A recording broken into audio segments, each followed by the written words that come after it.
Alam po nung lahat na na-accredit kung gaano kahirap ang pinagdanasan niyo po bago kayo na-accredit ng present leadership ng komisyon. May 156 party list groups o organization ang inaasahang makakasama sa May 12, 2025 elections. 118 sa mga ito ang may dati ng rehistro sa Commission on Elections o COMELEC. Isinagawa kaninang umaga ang automated raffle ng party list para malaman ang kanilang numero sa balota o ang order of listing sa official ballot para sa halalan.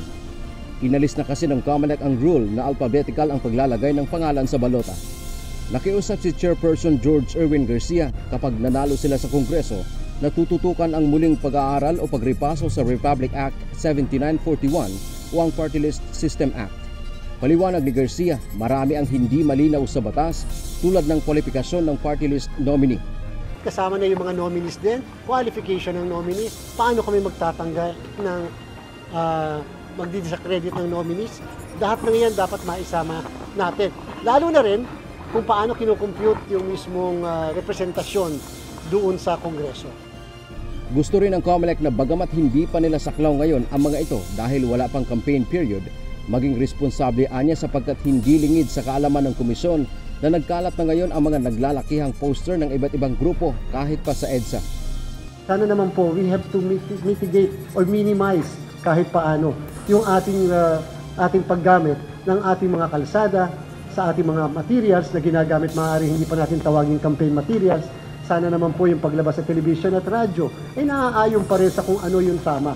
Sapagkat hindi man namin kayo kayang pigilan, nakabantay ang sambayanan sa inyo.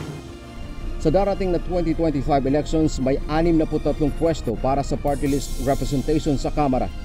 Samantala, isang grupo naman ang naghain ng petisyon sa COMELEC na layang idiskwalipika ang kandidatura ng anilay 5 prominente o kilalang political dynasty sa bansa.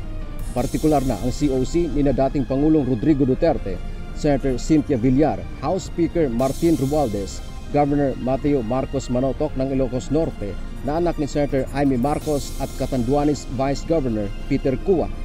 Paliwanag ng mga petitioner, labag-an nila sa anti-political dynasty provision ng saligang batas ang ginagawa ng mga ito na nagpapalit-palitan lang sa pwesto sa kanilang lugar. Yung pamilya ng Duterte, they are in control of that mayor's position for 33 years in the last 37 years. And for 23 continuous years, hawak ng pamilya nila. No? So, yung sa Las Piñas naman, hawak ng pamilya ni Cynthia Villar ang congressional position na yan since 1998. Ayon pa sa mga petitioner, ang pamilya naman ni Speaker Martin Romualdez ang nanunungkulan sa 1st District ng Leyte mula pa noong 1995. Pagkatapos ng termino ng tiyahe nito na si dating First Lady Imelda Marcos, ay sila ng dalawa ng kanyang asawa ang nasa pwesto sa loob ng 17 sunod-sunod na taon.